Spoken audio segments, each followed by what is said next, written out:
Hi, I'm David Fitzgerald, and I took a left at the Valley. I know we shouldn't have to scream that we're atheists. You know, we don't have non-astrologers and all that. But with the religious people taking over the world, I mean, we can either speak up or be pushed into a corner. I'm proud to be an atheist, a skeptic, a non-believer, an infidel, a heathen. I call it how I see it. I say it's ignorance and you just call it faith in unsubstantiated claims. That's something to be ashamed. I'm an atheist. Coming from Mousetrap, BC, this is Left of the Valley. My name is Kevin, and I summon that the early bird gets the worm, but the second mouse gets the cheese. It does. Joining me, of course, is the Batwoman to my shepherd's pie costume of Robin. Hi, Christina. Hello. How are you? I'm actually doing really good. Just you and I today. Yes. Oh my god. Isn't that weird? No, I like it. Okay. It's relaxing. Okay, cool.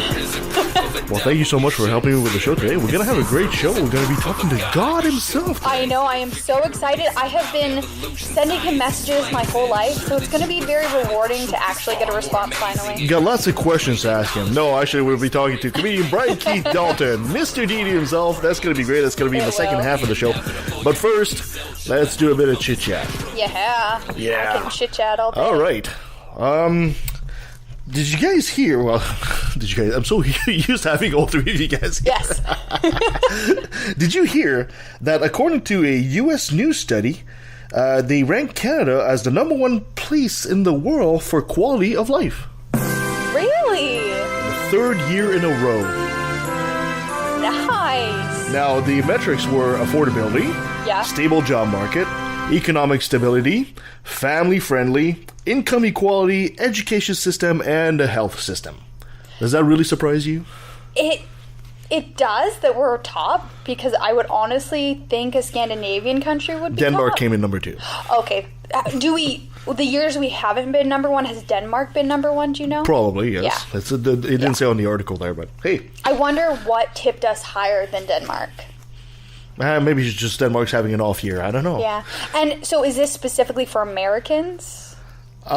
No, it's not for Americans. It's just that they're ranking the countries as being the best place in the world. Because I'm like, if it's for like Americans to move to, then we speak English mostly. So. Maybe it is a clear indication that to our U.S. friends down there in Trumpistan, you might want to look up north, guys. Yeah, and also I wonder where America was on that list. Oh God, I don't even want to know. Probably I'm sorry, number America, 20. but you guys have so much to work on. Yes, you do. Yes, you do. And we're here to help. We want to help. Because we love you guys. Just not the crazy ones. Speaking of progressive, Iceland has decided to put plans to ban male circumcision. Oh my gosh. Thank you, Iceland. They're proposing a 6-year prison term. Now, the Muslim Association says this is an attack on religion. Of course they have to say that. It's to help children not be mutilated. Circumcising girls has been illegal in Iceland since 2005. Yeah, because it's mutilating babies. Yeah, so now they would put it to boys as well. And good for them for doing so. Yeah, because like if you want to be circumcised when you're an adult and you have that ability to make the bodily decision for yourself, 100%. It's exactly how Iceland is looking at it too. But if you're a baby, you have no idea if that child will grow up to be like, I wanted this, especially when there's honestly no health benefits. Mm-hmm. Exactly. So it's not... There's no health benefits. Yeah, so it's not like... It's just a religious thing. You're, by doing this, your kid's going to have, like, no chance of getting AIDS or something. Like, yes, it cuts down on, like, hygiene a little bit. Well, but just teach your boys how to keep keep it clean. That's all there is, right? Keep it clean down south. Yeah. That's all there is to it. I hope more countries do it. Sorry for interrupting you, but I honestly hope more countries do this. Yeah, and you know, to all the guys out there, let's face it, guys. If you're a guy like me, you need every inch you can get. In South Korea, the International Panel on Climate Change basically came out with a warning saying the world is off track to stay within the 1.5 degrees warming, and are actually more likely to have the 3-degree warming. Are you serious? It will be a hugely costly to manage 2 degrees. So they'll go to 3 degrees, say they would probably require large-scale changes like investing 2.5% of the GDP of every country every year to fight climate change, which is huge numbers. Wow. Big changes need to happen, especially in the energy, land use, cities, and industry sector. Yeah. Tick-tock, right? Yeah, because clock is running, guys. It's terrifying how fast climate change is speeding up. Yeah, and it's not just like 100 years from now. It's like, oh, in 20 years, guys. Yeah, we're talking about climate refugees already. I mean, what the hell, eh? And like, just look at the amount of tropical storms that we're getting now and the severity of them. Like, that is a direct correlation. Yeah, like, and it's being caused by climate change. Absolutely. Oh, did you see this? Oh, there's this brilliant commercial. You know how I abhor voter apathy. I really hate it. And there's a commercial that's been going around saying, "Dear young people, don't vote." Are you serious? It is brilliant. Listen to this. I've got the clip right here. Listen to this. This is a bunch of old people say to young people, they're using reverse psychology. Don't vote. Oh. Okay? Let's listen. Dear young people, don't vote. Don't vote. Everything's fine the way it is. Trump. That was us. He's our guy. Tax cuts for the rich? Hell yeah. I'm rich as fuck. Climate change? That's a you problem. I'll be dead soon. Sure, school shootings are sad. But I haven't been in a school for 50 years. I can't keep track of which lives matter.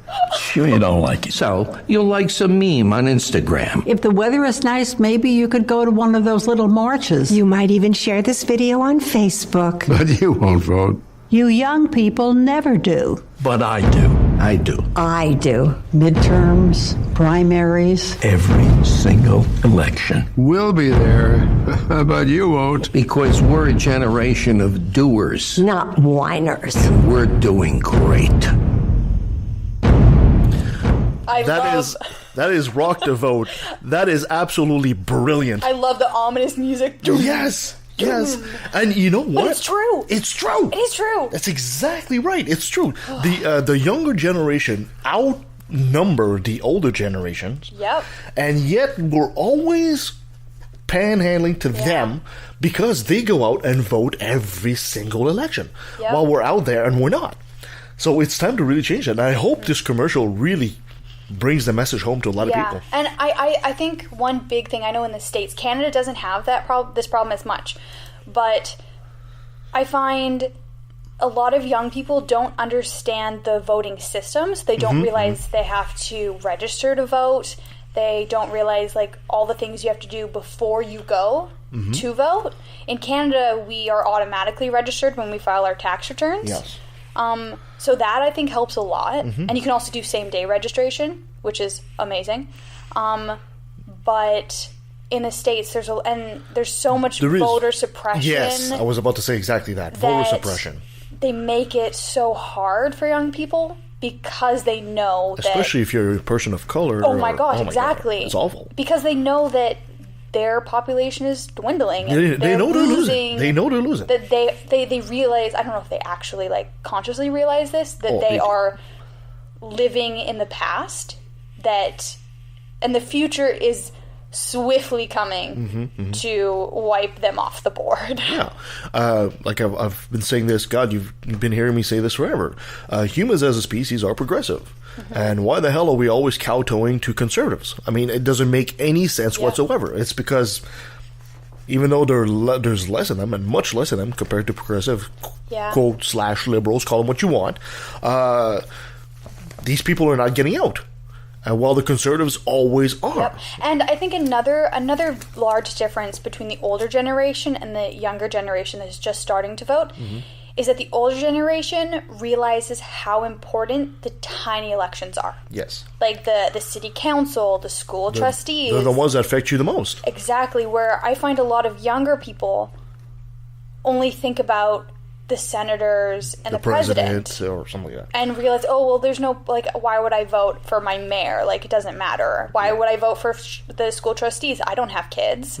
Without realizing that those people are shaping the future for your community and the future generations. Exactly. Those kids you might not have are the kids that are going to graduate and they're going to be the doctors you're going to have when you're old. They're going to be the architects that create your nursing home. Exactly. just to give you a quick example, these are numbers that I've pulled. When the conservative prime minister we had, Stephen Harper, I hate him. He was voted. The voter turnout was 32%, I believe, when he was elected. Now think about it this way: 32% of registered voter came out, and he ended up winning. So out of the 32%, 1/3 of them voted Conservative. So you have essentially 1/9 of Canadians decided the fate of who the prime minister was going to be and where the country was going for the next 4 years. This is why your vote matters. When Justin Trudeau came in, and there was a big backlash against the Conservative, the voter turnout was 66%. Yeah, I voted. That was my first election I could vote in. Yeah, and it's exactly what I've been saying forever. As soon as the voter turnout goes high, there is no way in hell a Conservative can go in. So their game, and this has been their game for the past 3 decades at the very least, their game has always been make people apathetic. Tell them their vote doesn't matter. Tell them stay home. Tell them it doesn't make a difference who goes in. Blah, blah, blah. I think that is the one thing that Trump has helped. Like, Trump is a horrible person, and he has done so much harm to the world, but he has made everyone in America non-apathetic. Well, I hope so. We'll see very soon. Yeah. Because the midterm election in the States do not have a good record of turnout. But the thing is, if you look in the past on midterm elections, they don't usually get a lot of press coverage. They don't get a lot of people like going to rallies and stuff. Sorry, I dropped my phone. But this current midterm we're coming up to in America, there's been so much attention to them that I really think that there will be a large turnout for it. Hopefully more on the left-leaning people. Conservatives, don't go to vote. Stay home. No, I think everyone should vote. But I just honestly think there are less conservatives. Yeah, exactly. Okay, at last but certainly not least, did you hear that story about that Saudi dissident writer, Jamal Khashoggi? I hope I've said this right. Yeah, I don't know. Khashoggi? He's a missing journalist, presumed killed in the Saudi embassy. He was a writer for Washington Post. Apparently, he went into the Saudi embassy in Istanbul, in Turkey there, and he never came out. And people suspect that he was murdered and dismembered in the embassy. Yeah. CNN reported that apparently the Turkish authorities have a visual and audio evidence of his death because apparently he had an Apple Watch. Yes. And apparently he had the. Well, I know that he went in there knowing that something might happen because he told his fiance. Of course, Canada called out the Kingdom of Saudi Arabia. Good. Trudeau says basically Canada will not back down when denouncing human rights abuse. Well, geez. Thank goodness that we're partnering with these guys, right? Now, it's a good thing that we just love. It's like, for Christ's sake, if there's one country that needs its ass kicked right now, it's Saudi Arabia. Really. I mean, I know the conservatives are saying, oh, they have lots of money and oil and all that shit, but come on. But money doesn't excuse human rights violations. Like, it doesn't matter if this is the richest country on the planet and they have the most, like, and they're willing to give you everything. Like, it doesn't matter. Like, they are killing people. Exactly. Anyway, we'll have to keep an eye on that. Yeah. But now, since you're here, you're the one that's going to have to suffer this. I know.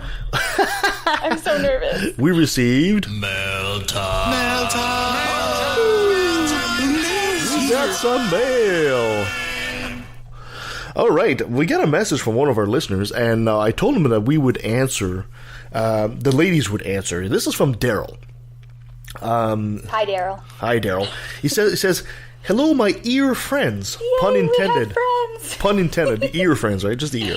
Says, "I've been meaning to write to you for several years. Finally, I'm going to do it. I left Abbotsford in 2014 after several years after meeting some of you through the FVAsh meetings. I went through a very dark time after moving back to the farm in Saskatchewan. Listening to your show, and for more reason, Nancy's voice in particular. Nancy is amazing. Yeah, she is. Has definitely kept me sane and mentally healthy. I hope we're helping this guy's health. Good. I don't know. You might need some more help there, a little bit Daryl. of crazy in your life is always helpful. Okay, fair enough.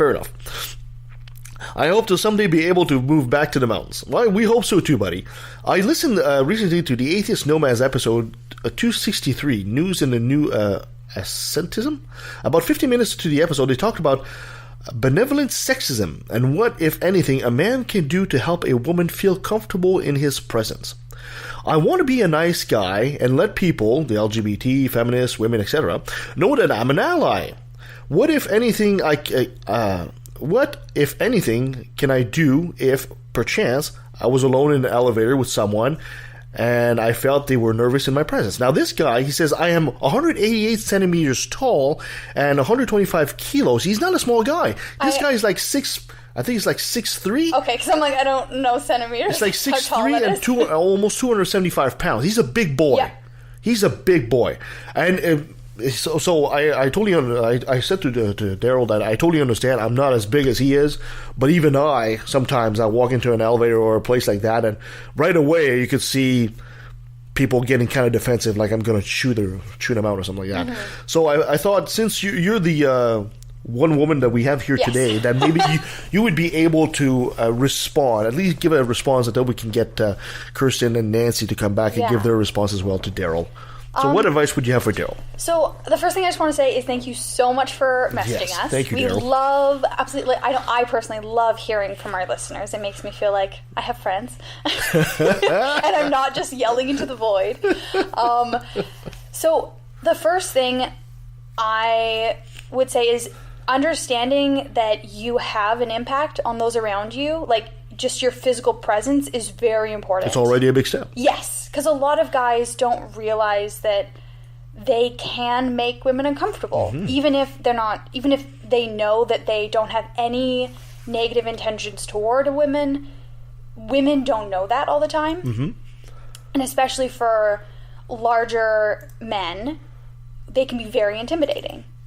So the first advice I'm gonna give you is, if you have any women in your life that you trust and that you can have open conversations with, I would really encourage you to talk to them personally, because they know you, and they can better assess you physically and than what we can see. Exactly, because a lot of things go into how people perceive you, like where, if you have your shoulders hunched versus like back, how you hold your hands, like the little aspects of how you present yourself will impact that. It's true that body language is 90% of our life. It really is. And for women, especially in tight quarters like an elevator where you're literally locked in this little box with someone, we have to make those and we make split-second assessments of people. Yes. And understanding that people do that is very important. So making sure that you, like, I'm trying to word this. Well, let me ask some questions, because I understand in what shoes he's in. I totally get it. So if I walk into an elevator, you and we don't know each other, right?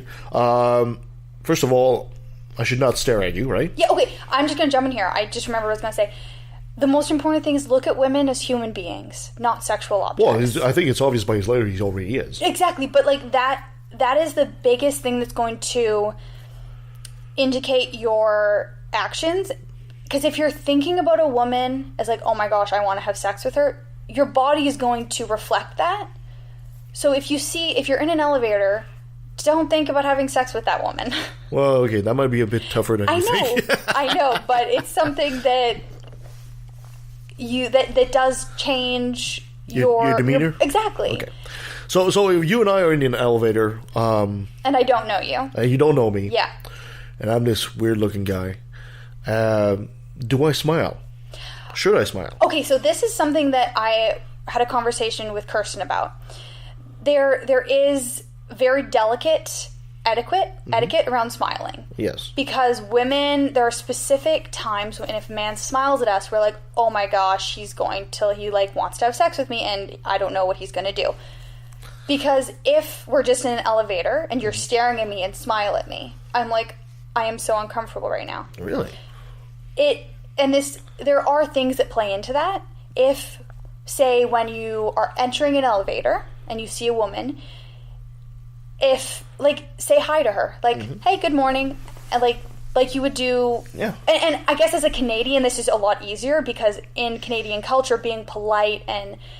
Like, we say hi to people on the street that we have no idea who they are. It's just kind of the culture of Canada. So I don't know how in other places in the world this would go across, but... Oh, he's in Saskatchewan. Exactly. The same thing, right? So just saying hi and then just kind of like... Does he engage in small talk? If she engages back. Because but does he initiate it? Like, for example, we're in the elevator, you and I, say, hey, how you doing? And you say, fine. I say, well, weird weather we'd be having, right? And would that be too far, or would that be creepy? It depends. Because I find just saying, hey, how you doing? And you say, oh, fine. And then just silence. I think that's worse. Yeah, And this is where situations are very... They vary from person to person. Yeah, and one thing that, as a man, you should be... When you say hi, and it's more like... It's hard to describe a lot of times because each situation is so unique. Yeah. And I think one thing is really reading everyone, like the other person's body language. If when you say, hey, good morning, as you're entering in the elevator, if you notice the other person in the elevator, like, is like, oh my gosh, and like kind of like goes in, like their body language is more hunched, and they look like they're like trying to protect themselves, then I wouldn't. Okay. Because like she's obviously not like receptive at that to point that. you shouldn't engage her either into small talk. And if you have a phone, maybe go on your phone and be like distract yourself. Pretend to go on Facebook. That's not exactly, because then she's like, okay, he's not focusing on me. Yeah. What about this might sound silly, but his hand position. He's in the elevator. Should he just fold his hand in front of him, keep him to his side, put him in his pocket, fold his hands across? No, that is a very good question, because hand position... Because for a woman, if a man is going to attack me, the hands are what he's going to grab me with. Yeah, of course. So where your hands are very important. So that's why, like, playing with your phone is a really good thing, because then your hands are occupied doing something. And like, I think like, yeah, cause like just having them like, just like sitting there, it depends if she is awkward or like, again, this depends on the other person in the elevator. Yeah. Cause like, for me, there are times where I'm totally chill with a random person, especially depends the size of the elevator. So this is a problem we're having with this conversation is this is going to vary from woman to woman. So there is no right answer for you here, Daryl. You're just going to have to be really quick on your feet and really assess quickly how is she reacting to your presence. Yeah. If she's terrified, then maybe you should whip out your phone and pretend you're playing on it, or and I think, or even talking or having a conversation or something. This is something where women and men, on average, develop different skills. Because a lot of women I know have had to develop the ability to read body language very fast and accurately, because it can save our lives. Where I find a lot of men I know haven't had to learn that skill. So really, like, learning body language is really important. Another thing, I was going to mention something. I was going to mention another thing that's very important is learning the human bubble. Because a lot of times when people hear about like personal space bubble, they think a circle. And it's not a circle.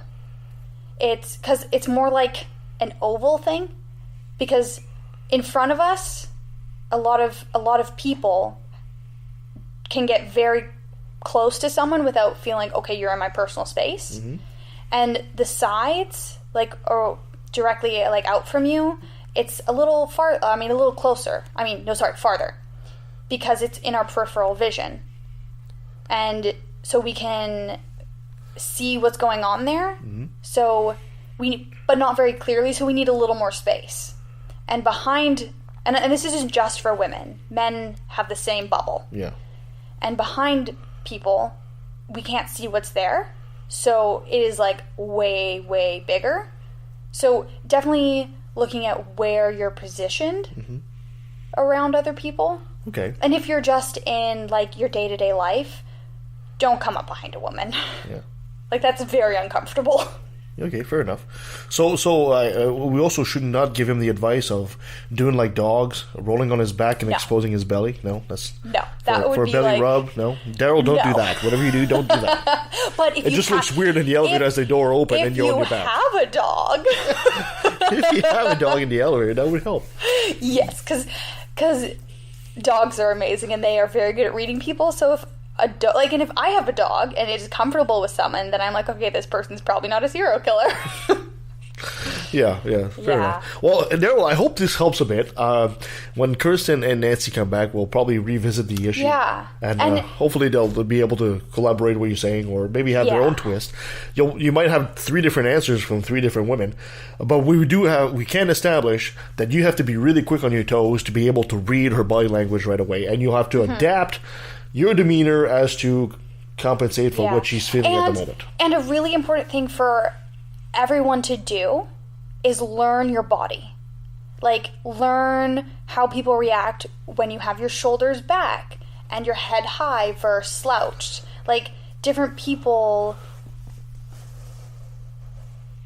display different things through their body language. I think that piece of advice also goes not just for men, but especially for women. Oh, definitely. And this is something women have to learn.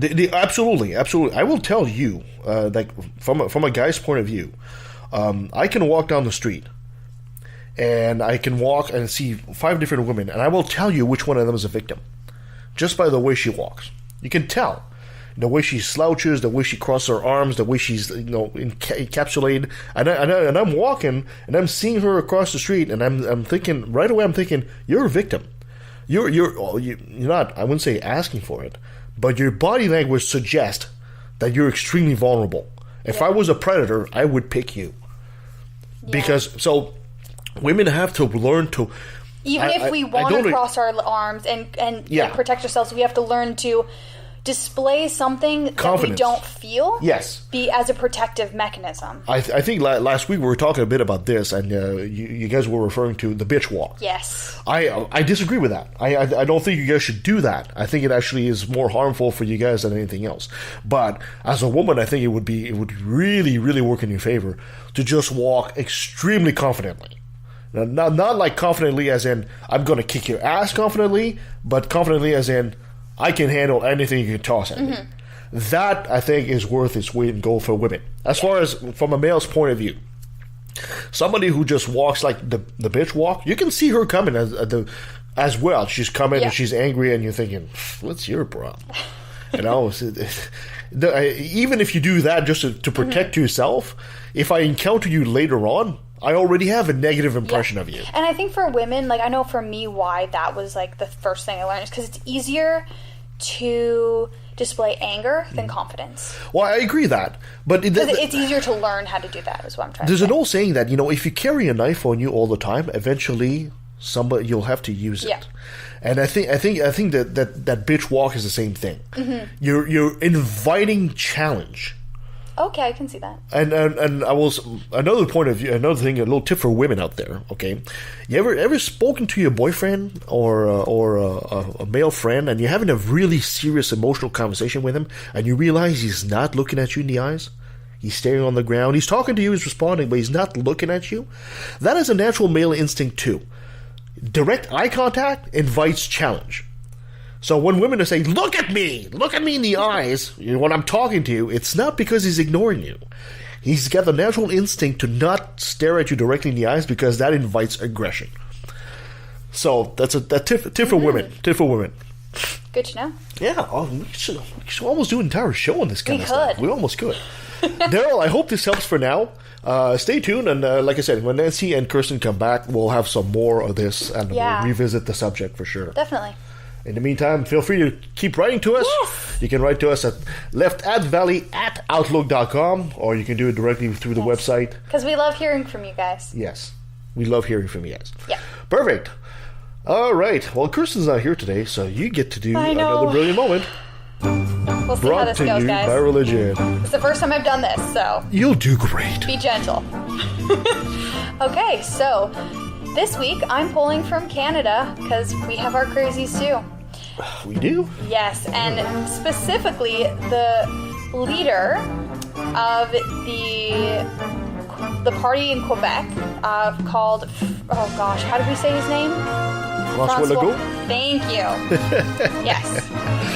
So He was just elected. yeah, and he's putting forward, he doesn't want, I'm trying to say words. There's been a fight in Quebec for several years now, whether or not... Take it away. Yes. I think I know what story you're referring to. I can't take it away completely, but Okay, there's been a fight for several years now referring to whether or not employees of the state, the government, should be able to wear religious symbolism. Yeah.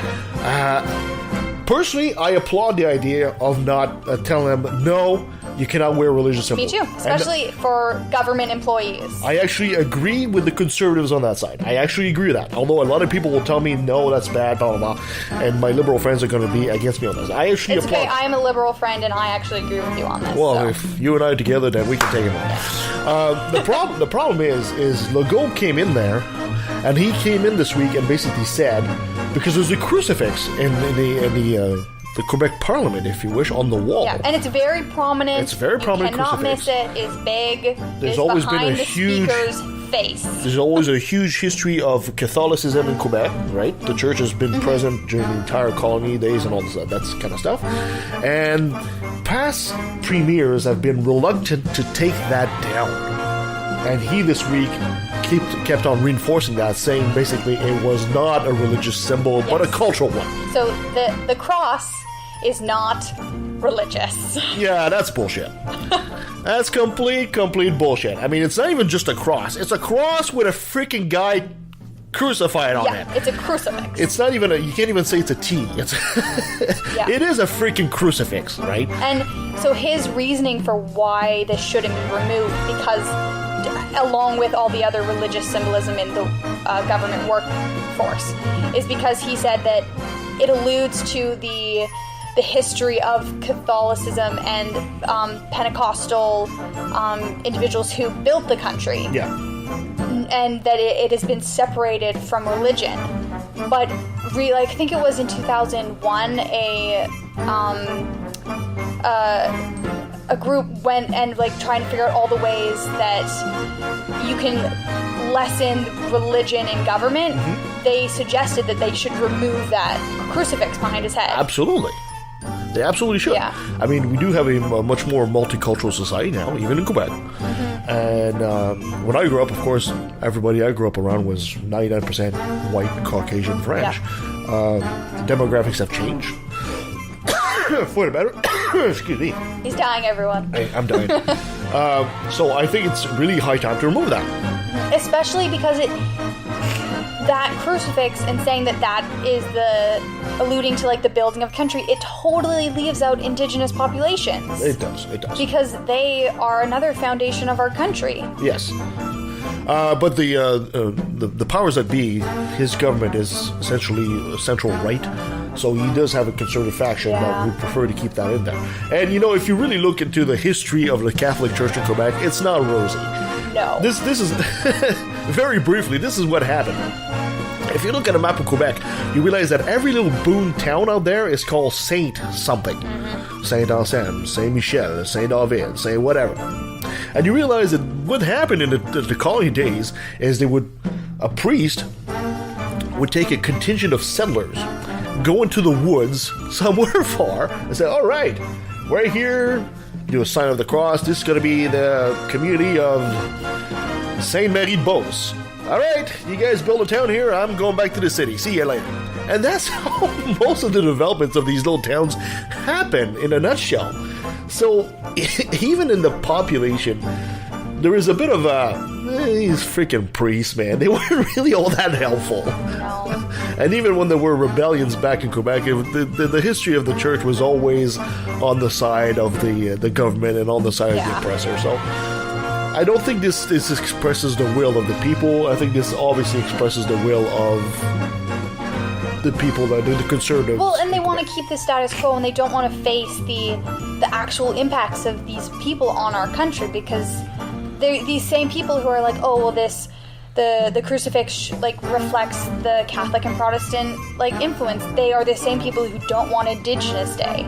They don't want to teach kids about what were they called? The schools they sent the Indigenous kids to. Residential schools. They don't want to teach them about all the horrible things settlers did. Yeah. I mean, if you, it's not even a good argument.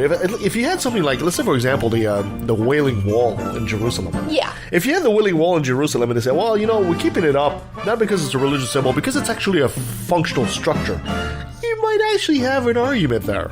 But the crucifix in the parliament... Especially when you can take it down and add a different piece of artwork that actually reflects a fleur-de-lis, which represents the province. Exactly. It's a crest of the province. Actually, a fleur-de-lis would be really nice behind his face. It would be. They're pretty. It's a nice room, too. It's a nice room, so... Anyway, he's a doofus. And a hypocrite. Good job, Quebec. And we have the green. Well, actually more the NDP, but... Is that what we get this week? Is that what we have this week for another Braille Moon, or we get something else? No, that was it. That was it. All right. I was really nervous, as you guys could tell. You did great. I'm much better at reacting to things than reading them. Yeah, that's my lot in life. Perfect.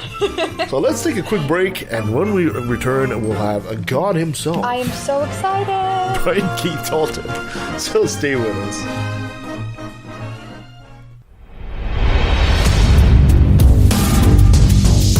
In a world torn apart by a lack of reason,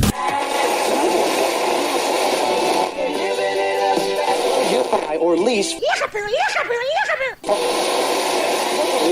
and I think it should be religion treated with ridicule and hatred and contempt, and I claim that right.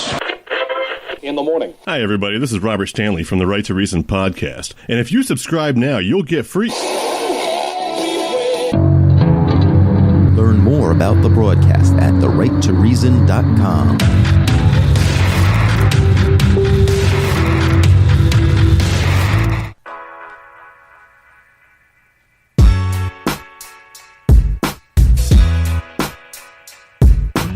What happens when you're an atheist living inside the Canadian Bible Belt?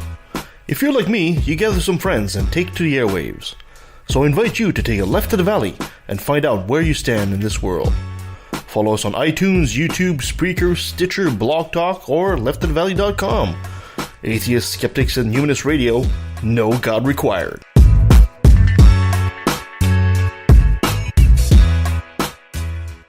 Hi, I'm Dominic Vince, and my favorite podcast is Left at the Valley.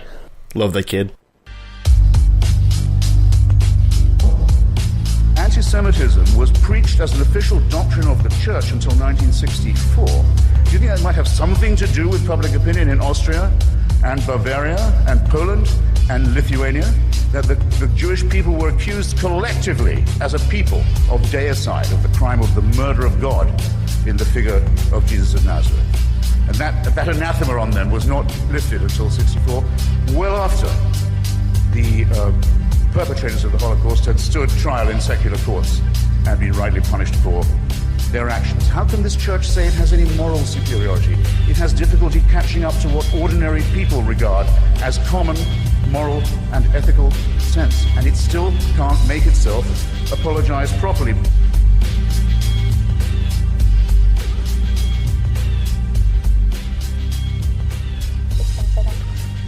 And we're back. Now, before we bring in our guest, I want you to listen to this, because this is probably one of the most brilliant clips and skits I have ever heard in my life. It is one of my favorite, and it expresses very clearly what our guest is. So this is Mr. Deity and the Really Hard Time. It's about 5 minutes.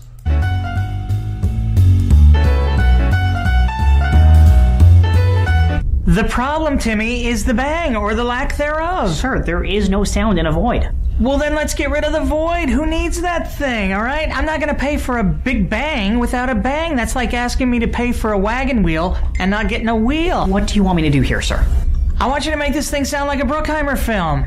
Did you tell him about the problem? With the bang? No, about the whole time thing. We're having a really hard time. I told him we could do this in 7 days. No, not that. The whole creating time thing. No one's figured out how to do it. We can't just create time? Well, what we've figured out is in order to create anything, we already have to have time. All right, look, in any act of creation, you first have to have a moment where there is none of whatever it is you're creating, right? Right. And then in the next moment you create the thing and there it is. Right, so what's the problem? Well, in order to create time, time already has to exist. See, we first have to have a moment where there is no time, at which point we create time, and then there is time. But to have that first moment requires an already existing fabric of time. So we need to find time to make time. Yeah. Right. And what kind of time are we talking about? Anytime. How much? Just some time. And that'll give us... all the time. R&D has been working on this? Overtime. So can we get this done in time? In time or on time? Both, really. I don't know. We're running out of time. We gotta pick up the pace on this then. Double time. Got it. If we can't figure this out, what are we looking at? Downtime. Serious downtime. Downtime? Big time. But if we figure this out, what do we got? Nothing but time. And after that, we won't need you for another 15 billion years. Okay, so vacation time. All right, let's put everybody on this and get this show on the road. Showtime, right. In the meantime, we're in the same boat with this nothingness project. What's the matter? Matter. We can't have any of it. We have to shun it completely. So I have to completely change my position on the matter. Right. I guess I can be antimatter. No. We can't have any antimatter either. I thought antimatter was just the opposite of... No, it's still something. And we need... nothing. And without it, we can't create... anything. Well, that messes up everything. Why do I need to create time and nothingness? Well, if you want to be the god of Aquinas, right, the big G, you need to create absolutely everything. From nothing. Right. Boy, that's something. Plus, we don't actually know if nothingness is even possible. I mean, it's certainly not probable.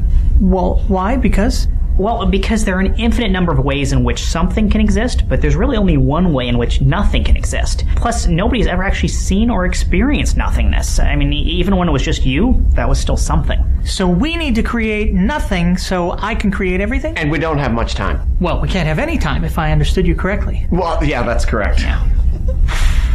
Okay, so, well, how about this? What if we just ran out of time?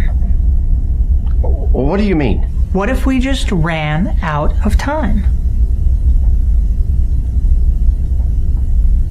Brilliant. Right? What if we just ran out of everything? Well, then we'd have... nothing. We'd have nothing. Sir, that's the key to this whole thing. You are a genius every time. I think it's nothing. No, we actually have something this time. Now if I can just get some free time. Well, if we pull this off, you deserve a little me time. Well, hey, sweetie, what is this? Tea time. That was amazing. That is a most brilliant skit I have seen in my life. And it explains exactly who our next guest is. So our next guest is no other than God himself. Say what? No, just kidding. He's a comedian and a self-described foreman. What is that? He's a former Mormon. He's a snappy dresser and a sassy dancer. Brian Keith Dalton, Mr. D, thank you so much for joining us at Left of the Valley. Sure, glad to be with you. You say that now, you might regret that in a few minutes. I probably will. Brian, I totally admire your work, and I love what you guys do with your channel and your rants and all that. But for people that might not be familiar with your work, maybe you'd be so kind to give us a bio of who Brian Keith Dalton is. Well, I started a web show in 2007 called Mr. Deity. It was basically a little satire about God and religion. And it did very well, very quickly, got picked up within the first few months by Sony. And we did the show for them for a while, and then we went back to YouTube because corporations are awful. And we've been doing that ever since. And the Mr. Deity character is not the God, capital T, capital G. He is a God. And the cosmography is such that basically he was denied a creation event by the conglomerate, as we called them, and he couldn't pass the psych test. So he goes out on his own and creates this rogue universe, and it's low budget, and it has horrible good to evil ratios, and it's kind of my idea of why this place, if there is a God, why this place is just such a shithole. Can I curse here? Yes. I can't remember if I can. No, you fucking can't. Only we're allowed to. I love foul languages. I've always seen the God of the Bible as pretty much kind of like one of those loser gods. Yeah. He just can't seem to get anything done right. Right. But he's like, oh no, but I'm the best thing ever. Yeah, exactly. Sliced cheese. Yeah, and he does things like a lot of it is my attempt to create a rationale for why the God of the Bible is the way he is. So, for instance, in Mr. Deity, God turns off his all-knowingness because he doesn't like the fact that it ruins surprise parties and the ends of movies, particularly M. Night Shyamalan movies, and as he says, even the good one. Oh my gosh. And so he ends up being an idiot because he's turned off his all-knowingness. And if you look at it, it's right in line with the tribal war god of Abraham and his writings from the Old Testament, where he doesn't know, for instance, that the moon is not another source of light, or that women can break their hymens for intercourse. There's just so many basic things that the God of the Bible doesn't know. So that's my explanation for it. He's just turned off his all-knowingness. What was for lack of a better word, the genesis of the idea of making this skit series about that? The Indonesian tsunami in 2004, I want to say. Really? Christmas tsunami. Just so many people died, and I was around a lot of religious people at that time, and they were talking about how, seeing God's hand in all of this, and it just made my head spin. And I wrote the very first episode, Mr. Deity and the Evil, where they go over all the evils that God would be allowing on the planet. And of course, natural disasters were one of them, which, if you really think about it from an all-powerful being standpoint, there's really enough suffering already to go around. You just don't need to add that in. And it doesn't, if we had never had a natural disaster, none of us ever step into a void. We don't think, oh, there must be a God, because we never step into a void.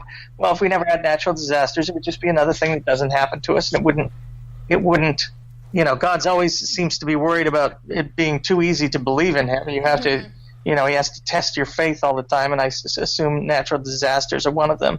So that was the genesis for the entire thing. I wrote that one little skit and passed it around. A lot of people liked it, and I thought, I'm going to write some more of these and see if maybe I can get. I actually had made a movie prior with these two actors in the lead who were just amazing, and I had thought of them as Mr. Deity and Larry, and they didn't want to do it. And I spent probably 2 years almost looking around, seeing if other people wanted to do it. No one wanted to do it. Jimbo finally said, why don't we shoot it ourselves? You play Mr. Deity and I'll play Larry. And there you have it. I just love the way you write stuff. For example, one of the brilliant lines you had is the episode you did with Richard Dawkins, which, of course, Richard Dawkins starts talking to Mr. Deity, and he starts saying something like, well, what about the laryngeal nerve in the giraffe that goes all the way around? And then his response, Mr. Deity's response is, well, we had an excess of laryngeal nerves, so we had to put it somewhere. Oh my God. Where do you come up with this stuff? That's absolutely brilliant writing.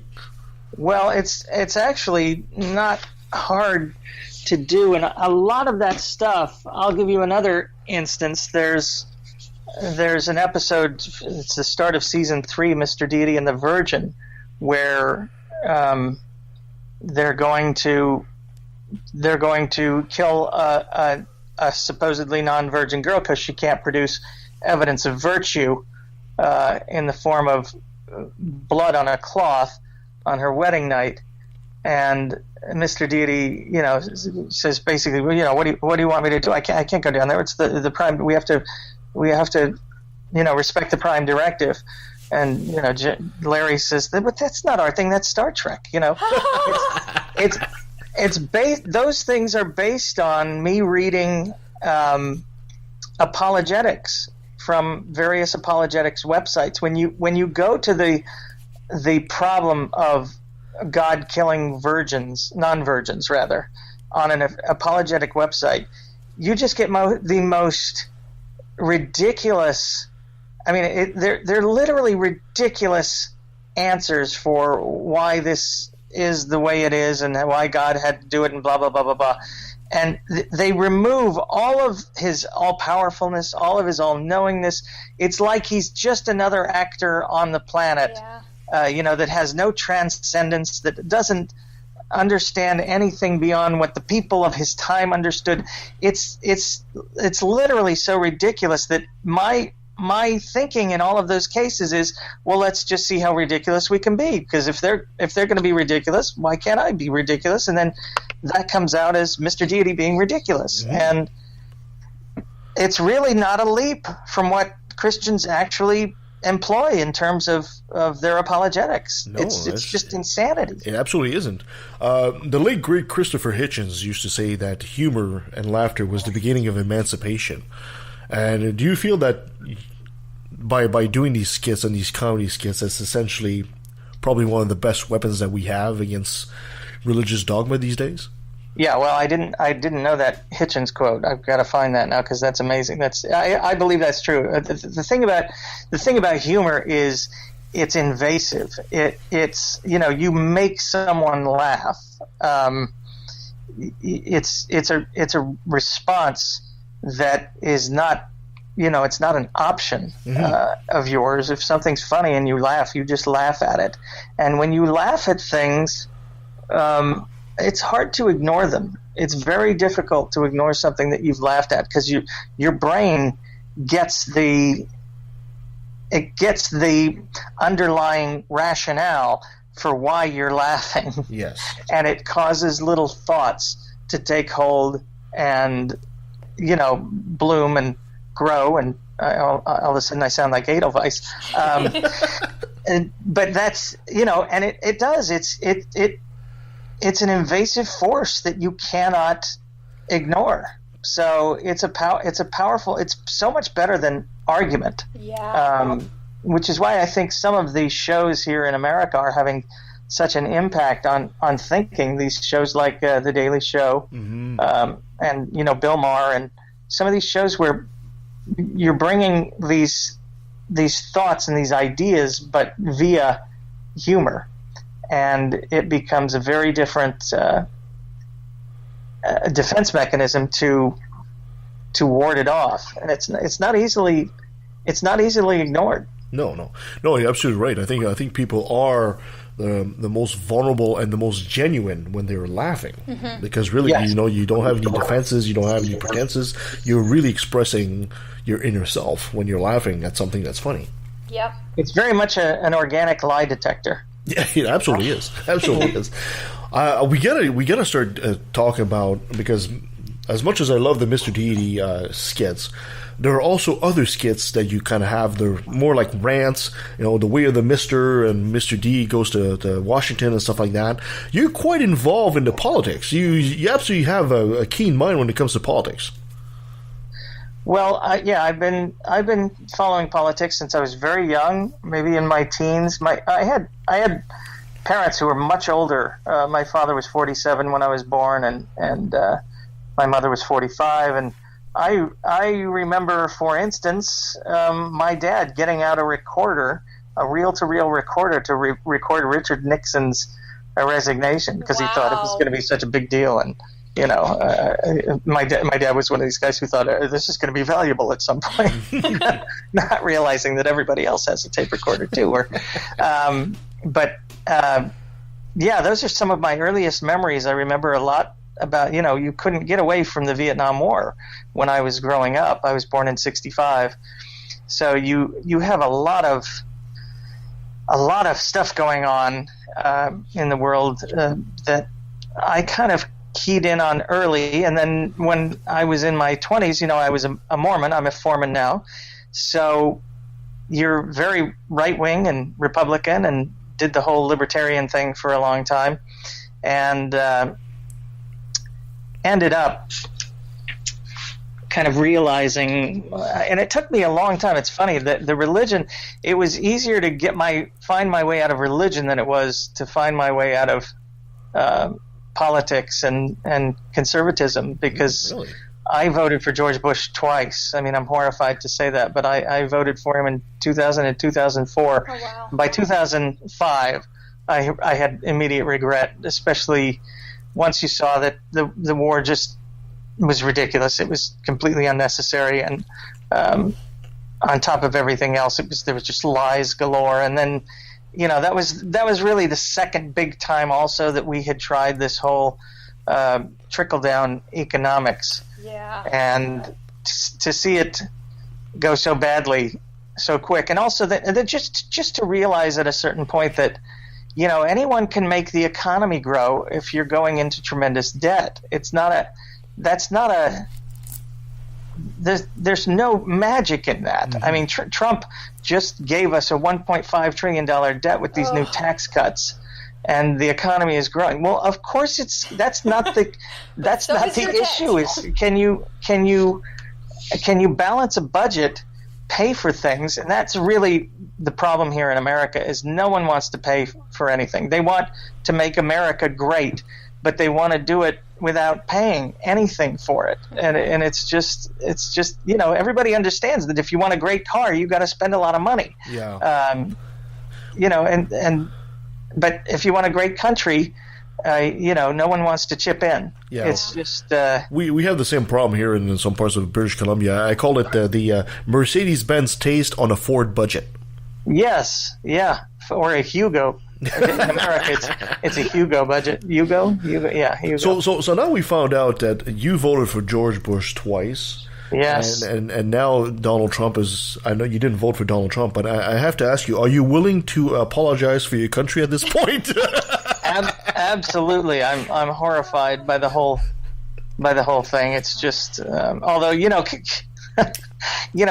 given Trump, George Bush now looks like a freaking Oh my genius. gosh, I know, right? You never thought you would get a worse president.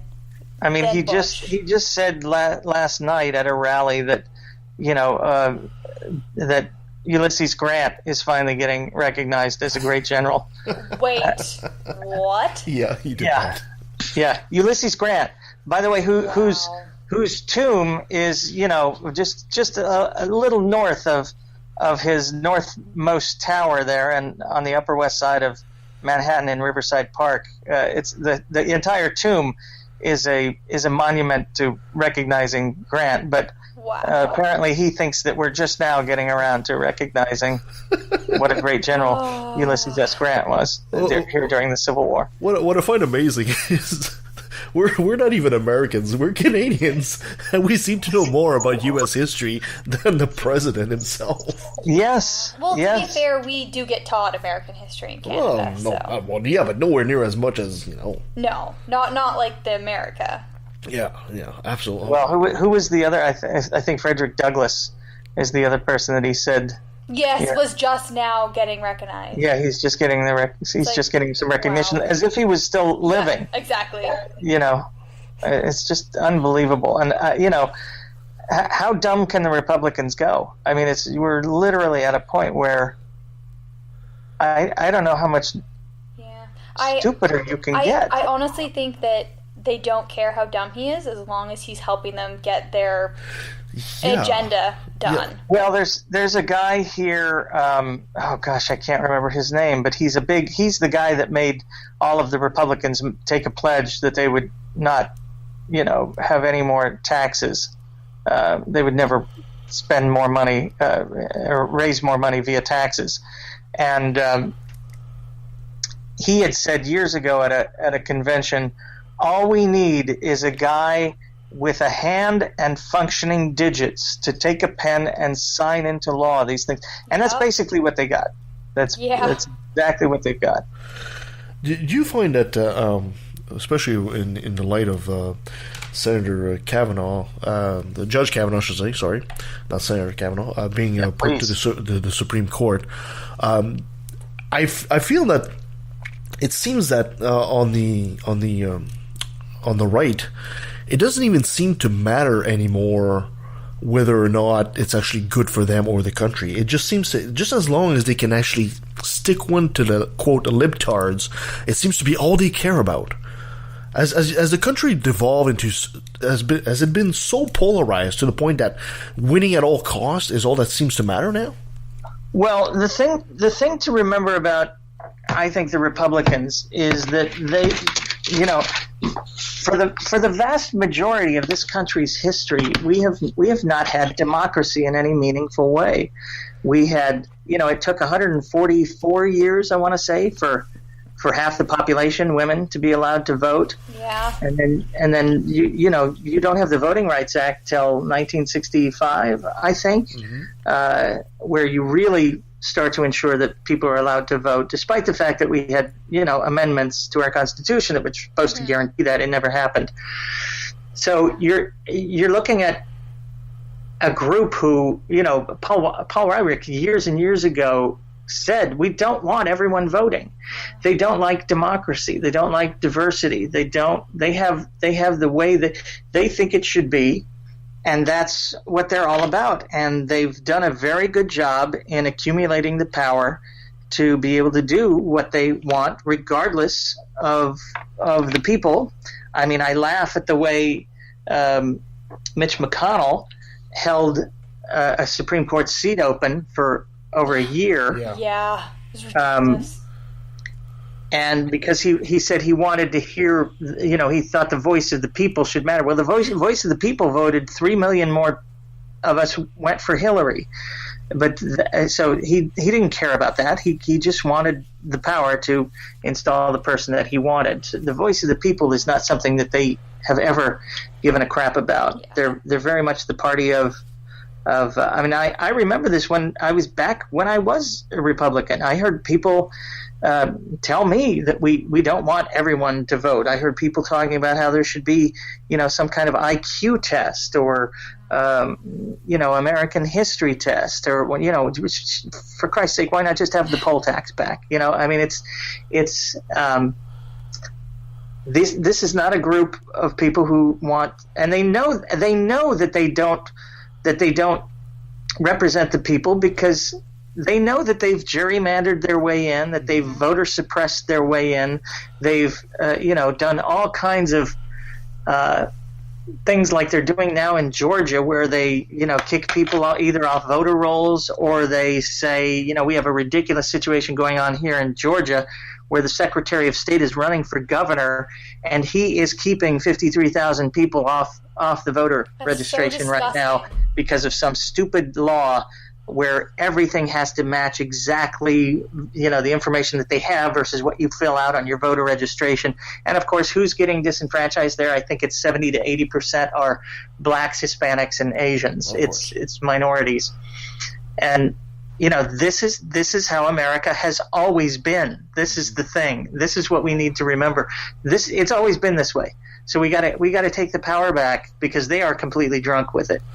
From our standpoint up here north of the 49th, I get the impression that conservatives are on their dying breath, and they know it, and they seem to have adopted a scorched earth policy.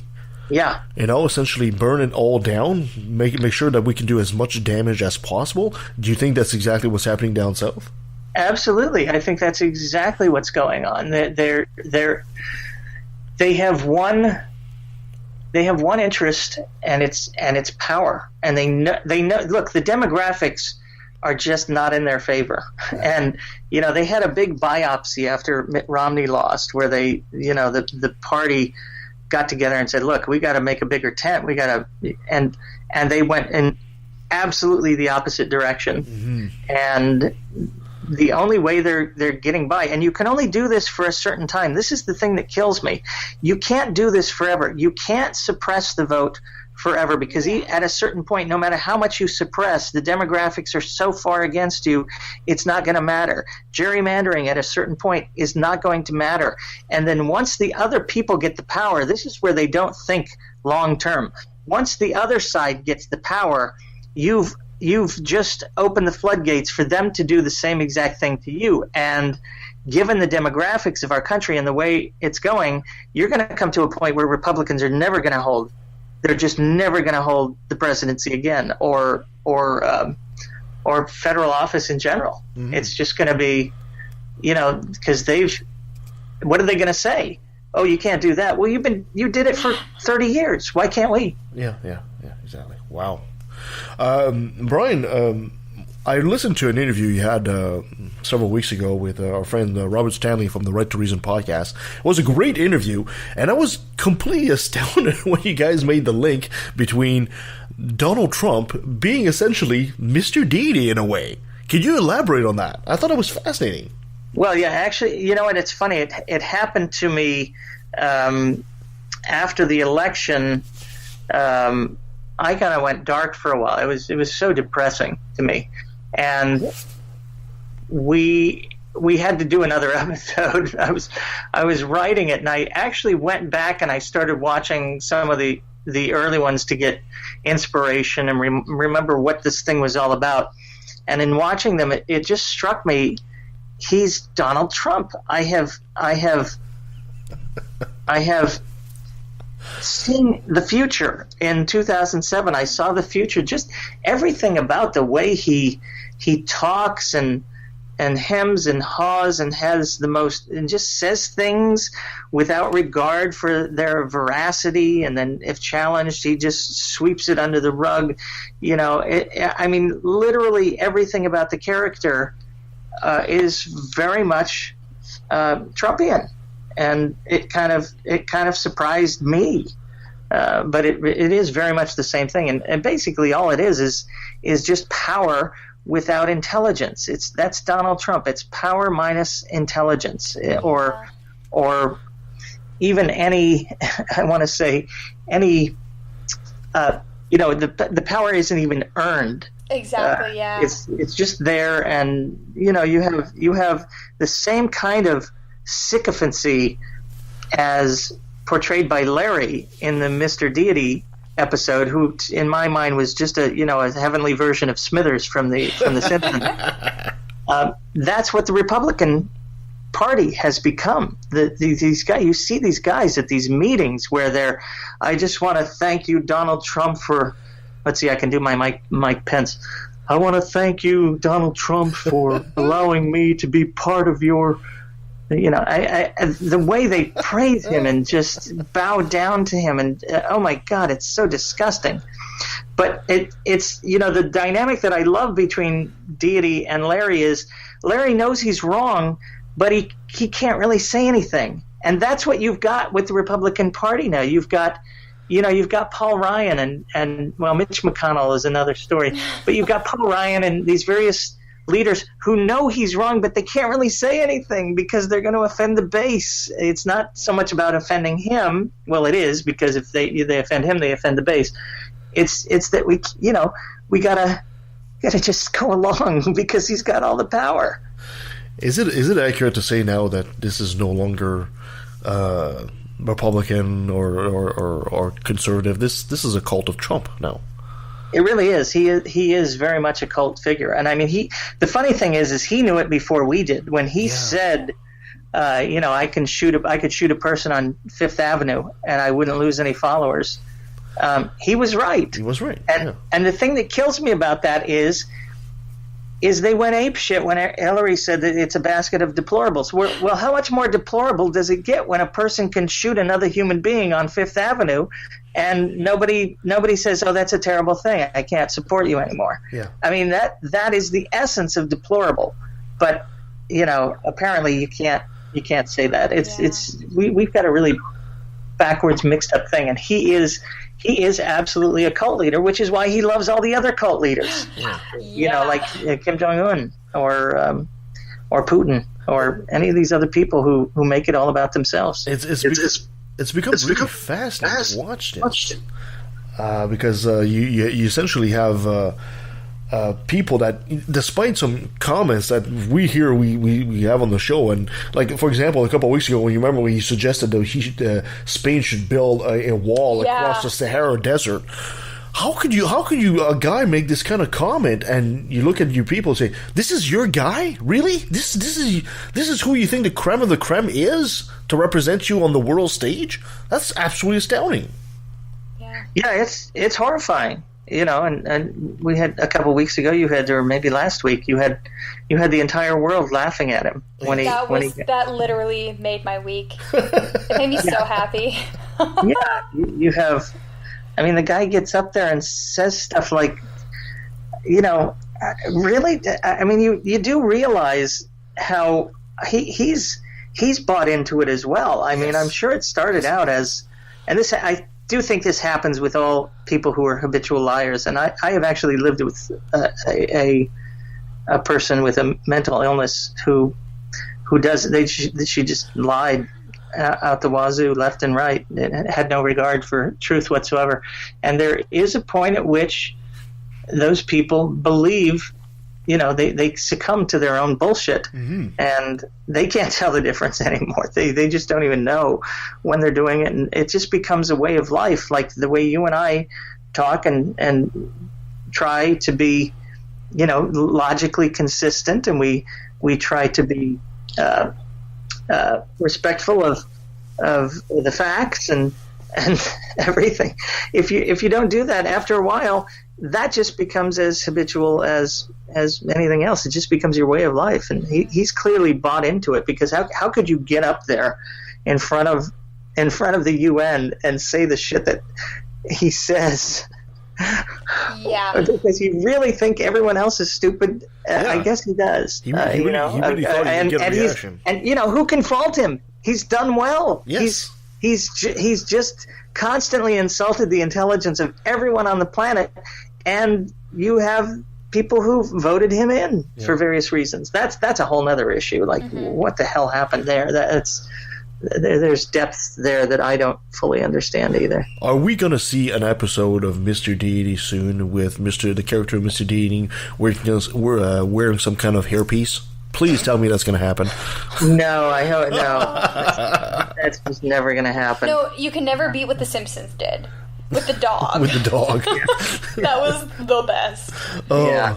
Brian, looking at the future there, I know this is looking really bleak and all that, and short of moving you to Vancouver here with us, what do you think is going to happen to the United States? I do. Well, it's interesting because when this went down, someone wrote a terrific article talking about how this really is a pattern that happens over and over again. The last time we saw this happen was in California, where we had people who were, we had this proposition here in California, anti-illegal immigration proposition, which was just beyond harsh and uncaring and whatnot. And you had that followed up by the election of a celebrity governor, Arnold Schwarzenegger, and then people came to their senses. And this is a pattern that's happened over and over again in politics here in America, where people they come upon hard times for some reason, and instead of looking at the fundamentals, find a group to blame. They usually have skin that's a little more brown than the majority, and they go after them, and then we all come to our senses and realize, oh, that's not the way to do this, and then things pull hard left, and which they've done here in California, not hard left, but strongly left. I mean, we've Governor Brown has really turned this state around in many ways. It's kind of amazing, and I think you're going to have the same thing happen here, where first of all, the demographics are just changing too rapidly. Every election cycle, we have so many more young people who maybe the youngest among them aren't coming out and voting, but enough of them are moving into the, oh shit, I gotta do my duty here, to where the demographics alone are going to push progressivism into power. So I'm actually very hopeful, and I part of me thinks this is a necessary thing. It's as you said, it's the last gasp of, let's just be blunt about it. It's the old white male patriarchy. Yep. Coming to terms with the fact that they've, they're being got outgrown. very little time left. Yeah. And I definitely think the younger generation, with Trump's election and the last 2 years of politics, younger people are realizing that the people in politics right now don't care about them. Yeah. Like, they don't care if they're being murdered or Right. discriminated against. So they're like, well, we got to change it then. Mm-hmm. Especially with there being a lot of political outlets, like with Bernie Sanders, that are looking out for them and showing them, okay, this is what you have to do to elect the people that will make change. Exactly. Right. You've got a situation here now where it's more and more horrible news is starting to leak out about how these poor children have been treated. And for instance, there was a story yesterday where a 4-year-old signed away her rights. I mean, this is just the most despicable. These people are disgusting, horrible human beings. That's the bottom line. Who is going to who even thinks that's feasible, that you can have a 4-year-old sign away her rights to be reunited with her parent? It's just ridiculous. You can't even write her name at that age. I can't even fathom that. And I think once the word gets out and people start to understand how bad the people are who've been running this country for the last 2 years, I mean, I'm very hopeful about the midterms. I know the Republicans got the Kavanaugh bump, but it's 3 weeks in politics here is an eternity. Oh my gosh, I know. We will move back. I'm suspecting that we're going to hear within the next 2 weeks the tape with Trump using the N-word. I think the thing that Republicans are so short-sighted about is that the fact that, like I said earlier, they're not going to be in power forever, and all the doors that they've opened, all the awfulness that they've allowed, if they really think that the Democrats are that evil, you don't open those doors. Mm-hmm. You keep them closed so no one can go through them, and they've opened them. So if all of a sudden Democrats get power and start doing to them what they've been doing to us, that's going to be very ugly. Yeah. It's going to be very, very ugly. And how do you not just realize that the rules and the fair, even playing field is put there for a reason? It's not just to protect you; it's to protect them, because they may one day get power and then you're going to be screwed. It's just so short-sighted. Yeah, it's a bit the same thing that evangelicals have for trying to put faith into government all the time. They don't seem to realize, you could put the 10 Commandments, but eventually, if you have enough people and you have a majority of, Muslims, for example, in whatever state, you're not going to want to see the Quran there, I don't know if you guys have read Daniel Kahneman's Thinking Fast and Slow, but it's literally a blueprint for this. He talks about the two systems of thinking. One, which is he calls what you see is all there is, and then the other side is the big picture thinking, where you think beyond the immediate moment. And Republicans have gone very much, and I think this does happen when all you care about is the immediate exercise of power. You just see what's right in front of you right now, and you don't factor in the next step and the next step and the next step. Where does this end? Where does this lead? Cool. Brian T. Dalton, right thank you so much for explaining all this to us today. Maybe you'd be so kind to let us know what's coming down for Mr. Deity and Mr. Deity Goes to Washington and all that stuff. Well, we're doing an episode of Mr. Deity about the Mormons not wanting to be called Mormons. Oh my gosh, that's so hilarious! It's ridiculous, which but hilarious. Really, I mean, I don't know if you've been hearing things, but there have been reports of Mormons saying that people using the term Mormon now is like people using the N-word. What? Which is hysterical, because there is no book of nigger. No, there isn't, and they didn't get behind it, and they didn't have a nigger.org thing representing blacks all over the world forever. These people are they have gone nuts, and this is another case where they're not. And by the way, I'm so sorry if that offended anybody. My saying the word out loud instead of the N-word. But that is the point. That so is the point. One is a horribly offensive term that was used to dehumanize, demean blacks in the worst way forever in this country. Another is a term that was embraced for I don't know 140 years. Mm-hmm. They literally had a website, Mormon.org. How can you compare the one with the other? I mean, it's just so nuts. It's so absolutely nuts. No one is ever going to be offended by the use of Mormon the way blacks rightfully should be offended by the N-word. And you've got these people who are. This is another case of where if you can't go with the flow because you are part of some dogmatic group who thinks you have the truth and it's all contained in these little books and you have to stick to it no matter what, this is what happens. You just become functionally insane in terms of the base of people who are making up any group, because you have to be tied to this thing that doesn't make sense in modern times, but you're going to hold to it no matter what. So what are we supposed to call them then if we're not calling them Mormons? It's like the Church of Latter-day Saints of Christ. Yeah, they don't even like Latter-day Saints. They told the guy said you can't even use Latter-day Saints. So we're all supposed to say members of the Church of Jesus Christ of Latter-day. Are you freaking kidding me? Maybe we should just call them like Smith followers or something like that. And Smithites. Smithites, there we go. Smithies. We'll call them Smithies. I mean, God, the guy was the horniest, probably one of the horniest people ever to live on the planet. Maybe we can call them the Hornies. I don't know.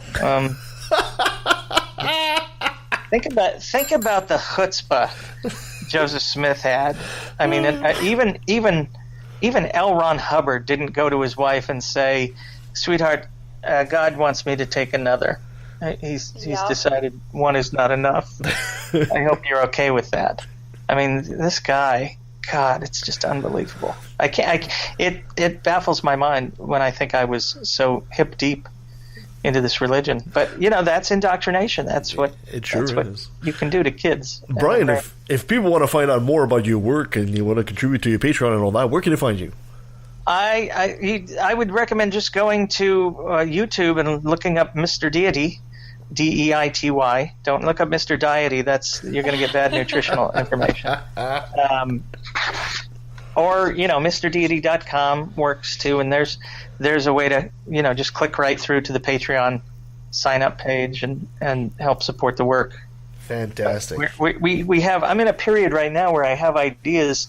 And this has been this way before. I need to really get out there and push for a little more funding to come in, because I have some ideas that are a little too big for my little budget that I have, and I'd love to do them, but they're a little bigger, and I need to hire crew and all that kind of thing, and it's like a 2-3 day shoot. One of which I need to get a big location if I'm going to do it right. So perfect. If anyone can help out, that's great. I will do so myself. I will actually go on Patreon and contribute to your account, sir.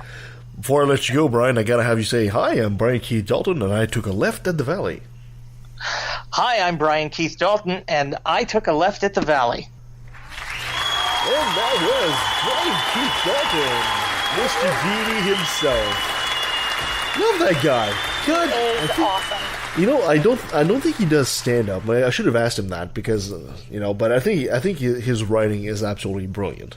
It really is. I really truly encourage you guys to go ahead and check his little skits, Mr. Deity. They're funny as hell. They're low fringe, but goddamn, they put a smile on your face, and you have a great time with them. Yep. And in the world right now, anything that puts a smile on your face is needed. Yeah, absolutely. Well, thank you so much, Christina, for joining me on the show today. Happy I was able to come. Yes, and thank you out there for being with us on Left at the Valley. You can always send us a message at leftatvalley@outlook.com. Even if it's just to tell us how much you love us. We need constant reassurance. Even if you don't like us, we'll happily hear from you anyway. And you can give us a 5-star review wherever you find us. It really helps us and helps others find the show. You can follow us at leftatvalley.com. I will update the site very soon here. I know I'm way behind. And how could you? It's a lot of work to do this stuff. And you can follow us on Facebook or on Twitter at LETV Podcast. Coming up next week, we have a heavy metal group. I am so excited. Predators. And you should go listen to their music. That'll be interesting. If you enjoy heavy metal, I enjoy them. I'm not a huge heavy metal, but we'll feature a couple of their hits for sure. And of course, the weekend after that is our Halloween special. Can't wait for that. My story is almost done. And in November, we'll be talking to Thomas Westbrook. Remember Thomas Westbrook? He'll be talking to us about the Catholic Church and all the scandals we've been having lately. And we'll also be talking to Jeremy Montanez. He's an ex-Trump supporter who basically decided to turn his life around and apologize to the nation for being an idiot for that time there. And he's been getting a lot of flack for that, so I can't wait to talk to him. That's going to be a very interesting show. Definitely. And we're also going to be doing a very interesting show about marijuana. Yes! Because October 17th, which is right around the corner, it's so close. It becomes legal in the country. So right here on the show, what we think we're going to do is we're going to actually indulge in the herb. Because I have never tried marijuana. So maybe you and I, it will be my first time. Maybe you and I will bring a bong or a joint or something and have a couple of puffs and see how crazy we get during the rest of the show. I have no idea what I am going to be like. Me neither. I might just be even crazier than normal. Me neither. So I guess we'll have Nancy and Kirsten keep an eye on this. It might just get really crazy. I'll have to get a taxi to drive me home. All right, perfect. Anything else we need to say? If you want to smile, you should read Harry Potter. Hey, come on, Harry Potter's amazing. Yes. It's awesome. I'm sure it is. You still need to get me Daniel Radcliffe to come on the show. Yeah, one day. Thank you so much, guys. Until next time. Now let me take a sec, don't mean to sound so hateful, but I swear to God, unintended, I find it disgraceful. The thousands of children are raped by priests, and since they're holy men of God, they get away scot-free. And the Pope does his very best to keep it on the hush. Don't wanna affect business, he loves money too much. We know that they love the kids, but how the fuck can we protect them while they planning to molest them? We teaching them to respect them. Fuck that. The system is broke down, working backwards, and the only action or tactic I plan to practice now is to attack them. The parties of God's hands are bloodstained, millions of murders by believers, and they're all in God's name. And let me take a sec, don't mean to sound so hateful, but I swear to God, unintended, I find it disgraceful that many atheists are told to be quiet. You're not alone, speak your mind, time to let it be known. I'm proud to be an atheist, a skeptic, a non-believer, an infidel, a heathen. I call it how I see it. I say it's ignorance and you just call it faith and unsubstantiated claims. That's something to be ashamed. I'm an atheist.